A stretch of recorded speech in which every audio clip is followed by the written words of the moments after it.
Welcome to Serenity Rising, Healing with Cancer. I'm Bron and I want to welcome you to not just a podcast, but to a community, a new way of seeing, feeling and walking through the chaos of cancer. Welcome back to Serenity Rising. It's Bron here. Today we're doing one of my favourite episode styles. It's our Q&A format. If you've been here before, you know how I love these because they let me respond directly to what's real for you right now. And here's the thing about this space. It's full of questions. Questions about how to cope, how to rest, how to keep going, how to feel less alone. I see them everywhere in the support groups, in the comments, in the messages. So many of us are carrying the same wonderings, but thinking we're the only ones thinking it. Today, I'm responding to 3 questions that have come up online recently. These are not hypothetical. These are raw. They are honest words of people walking this path. And I've done my homework on the research too, because I think you deserve answers that are grounded in what actually works, not just what sounds good. See, if you're listening and you're in this place, or you love someone who is, I hope this feels like a conversation with a friend who gets it. So let's begin. First question comes from David. Yes, I may be strong, but I feel so alone in my thoughts today. I'm tired of hearing phrases like, you can do this, quality of life, one day at a time, this is temporary. You will get over this hurdle. Life has changed. I feel so helpless in what I can do to be of value to others rather than to be a burden. Is it best to pretend and say to others, yay, I'm okay, when clearly I'm struggling with my thoughts alone inside my head? David, I want you to know I sat with your words for a long time before responding because I felt them. That exhaustion you're describing, it's real. And it's not because you're ungrateful or negative. It's because you're a human being who deserves to be truly seen, not just cheered at. And I'm going to share something with you. When I was going through treatment, I remember wanting to scream. Everyone said to me, you've got this. I know they meant well, but it felt like they were putting a lid on something I desperately needed to get out. Like I had to perform wellness for them. So they could feel better about my situation. Here's what I've learned, and the research backs this up as well. Those well-meaning comments often fail because they skip the validation. They jump straight to the fix it or stay positive without first acknowledging that what you're going through is genuinely hard. Brené Brown calls this the difference between empathy and sympathy. Sympathy says at least and tries to silver line things, especially your pain, whereas empathy says, I hear you and this is hard. And you know what else? That pressure to stay positive all the time, researchers literally call it toxic positivity. It causes emotional suppression, and here's the kicker. It makes people feel more isolated, not less. So when those platitudes make you want to pull your hair out, and that's not you being difficult, that's you recognizing that your experience deserves more than a bumper sticker of you've got this. Now let's talk about feeling alone, David. About 1/3 of cancer survivors report feeling significantly lonely, but here's something important. You can be surrounded by people and still feel utterly alone with those people because they can't truly meet you where you are. Shetty actually talks about this. He says there's a difference between loneliness and solitude. Loneliness is the lens that makes you feel disconnected even in a crowd. It's not about how many people are around. It's about whether anyone really sees you. And that question you asked about whether you're a burden, David, I need you to hear this. That feeling is incredibly common, and research shows it's almost never how other people actually see us. Your value doesn't diminish because you're struggling. In fact, research has found something profound. Connection doesn't come from having it all together. It comes from being seen, from letting people in on the mess. That's what actually creates belonging. So no, I don't think you should pretend to be okay. Not with everyone, maybe. That's exhausting. But you need at least one person, one space where you can be honest, where you can say, today is awful, and you have someone just sit with you without trying to fix a thing. No cheerleaders required. So something today you can try. It's called the One Safe Person text. Think of one person in your life who might be able to hold space without trying to fix everything. send them a message that says something like, I'm having a hard day. I don't need advice or positivity. I just need someone to know. And that's it. You don't have to explain anymore. Sometimes just naming it to one person cracks open the loneliness more than we can expect. So another thing you can try is the honest check-in. When someone asks you, how are you? You don't want to perform, but also you don't want to dump everything. So why don't we try, today's a hard one, but I'm here. It's honest, it's not performing, and it gives the other person a chance to step closer if they're able to. If there's one thing I would suggest, is stop saying you're fine. You're allowed to be honest about being in a hard season in your life. Now, the second question's from Michelle. I'm so scared almost all of the time. I'm not old and I want to live a long life. I want to have 100 more Christmases. I don't want to live in the real world. I want to wake up with my family and go on a holiday and have the most amazing family time. But it's real life and we just can't do that every day. I know I need to be positive, but today is so hard and I just don't know why. I just want to live. Michelle, when I read your words, I felt my heart reach out to you because I know that deep, soulful wish. I just want to live. That comes from somewhere so deep it feels like it might break. That's not weakness talking. That's love. Love of your family, your life, your future. Can I tell you something? You're not failing at being positive.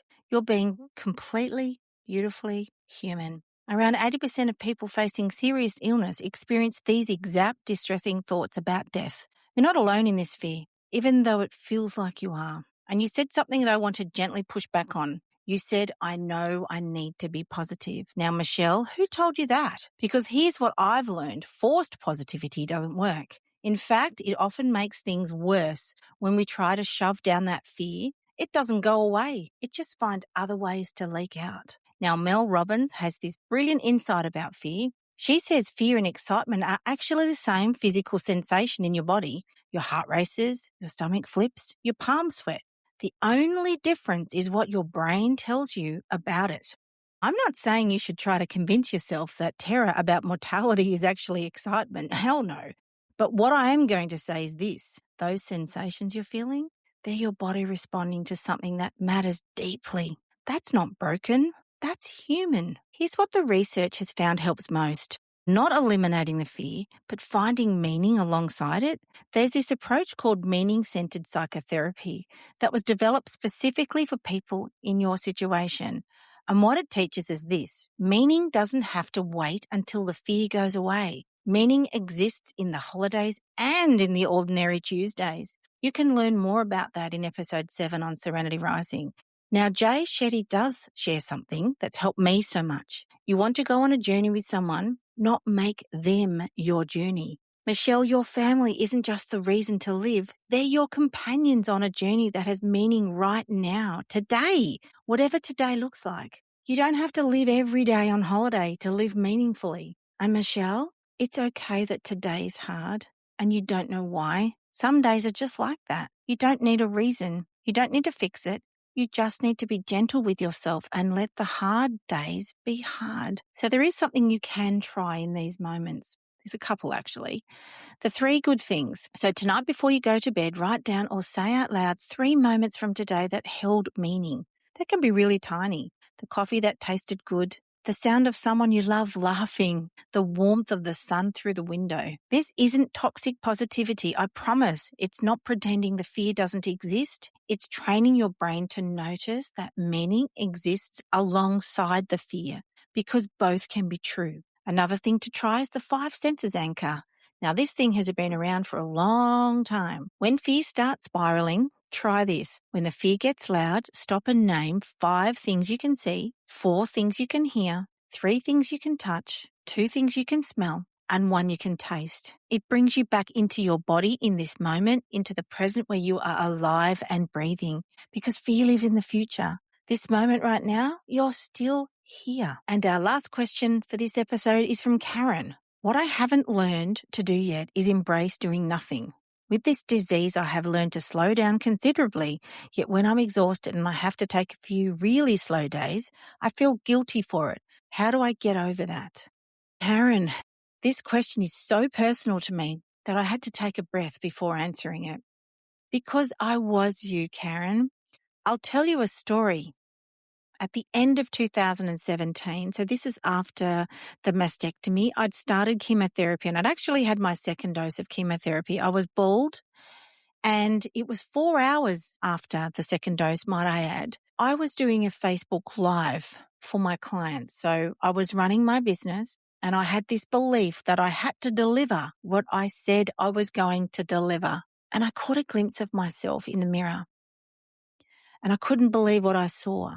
And I looked at myself and I said, do you want to die? Because if you keep this up, you're going to die. And I changed that business overnight because I realized in that moment that my worth was tied up in my productivity, that rest was for lazy people, that pushing through was what was meant to happen because that's what people do, right? Until my body said no, until I physically and emotionally could not keep it up anymore.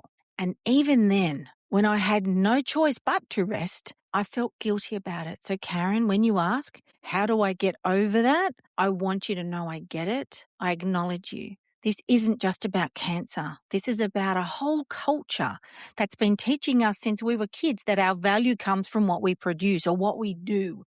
Exhaustion has become a status symbol. We brag about how little sleep we have, or we wear our busyness like a badge of honor. When we tie our self-worth to productivity, we lose the ability to pump the brakes. Rest feels like failure instead of necessity. But here's what I need you to understand, Karen.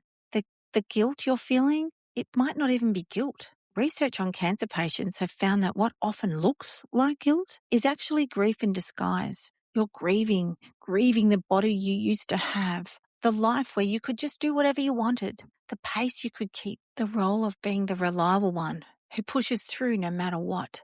That's not laziness. That's an identity loss, and it deserves compassion, not criticism. So let me reframe something for you. You said you feel guilty for doing nothing. But Karen, you're not doing nothing. You're healing. Rest isn't the absence of effort. Rest is the effort. The clinical guidelines on cancer fatigue are really clear about this. Cancer-related exhaustion is fundamentally different from normal tiredness. It's not proportional to activity. It doesn't get better just because you push through. When your body says rest, it's telling you something essential about your treatment and your recovery. When you lie down on those slow days, you're not being lazy. You're participating in your care. Your immune system is regulating. Your body is recovering from treatment.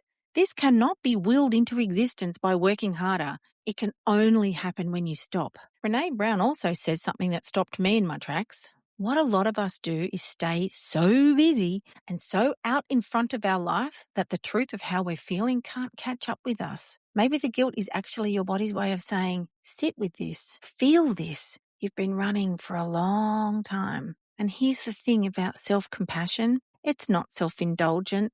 The research is really solid on this. People who are gentler with themselves during treatment and even beyond have less anxiety, less depression, and less fatigue. Self-compassion is treating yourself with the same kindness you'd offer a friend in your situation. Would you tell a friend fighting this disease that they should feel guilty for resting? Of course not. The same standard applies to you, something you can try today. So here's a couple of things you can try. Now, the first one's, it's a bit quirky, but stick with me here. Write yourself an actual prescription for rest. On a piece of paper, write, prescribed, rest as needed. Reason, active participation in healing. Duration, as long as required. Signed, me. Stick it somewhere, you'll see it. When that guilt voice pipes up, you have your prescription because you're following your orders. And another thing you can try is what we call the reframe mantra. Every time you catch yourself thinking, I'm doing nothing, I want you to interrupt that thought out loud if you need to and say, I'm not doing nothing, I'm healing. Rest is how my body recovers. Research talks about how we can actually rewire our brains by interrupting negative thought patterns. It feels awkward. I do anyway. But do it anyway. You're literally building new neural pathways. You're teaching yourself a different story about what rest means. So David, Michelle, Karen, and all our listeners who see themselves in these questions, I thank you. Thank you for being brave enough to voice what so many feel but don't say out loud. And what I hope you take away from today is this: you are not failing. Your exhaustion with platitudes, it's valid. Your fear of what's ahead, totally understandable. Your guilt about needing rest, it's not a character flaw, it's a culture that taught you wrong. Brené Brown reminds us that we are imperfect, wired for struggle, but worthy of love and belonging. You don't have to earn your worthiness by pushing through.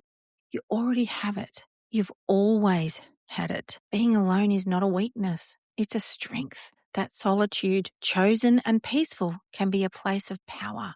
You get to choose what lens you look life through. And don't forget, we're never going to feel like doing all the hard things, the vulnerable things, the necessary things, but we can do them anyway, one serenity moment at a time. And as I said in our last episode, you don't need to hustle harder to matter more. You're allowed to build a life that fits you. You're allowed to rest. You're allowed to shift. You're allowed to rebuild again and again and again. That applies to cancer treatment. That applies to fear. That applies to rest. It actually applies to everything. So until next time, everyone, please make every day count. It's Bron here, and you've been listening to Serenity Rising. Thank you so much for joining me today. It's been great having you here. And what I would love you to do is leave a comment or ask a question using my fan link below this episode and on every episode that we post. I would love to hear your thoughts, your questions, and I'll get back to you. Have a great day and bye for now.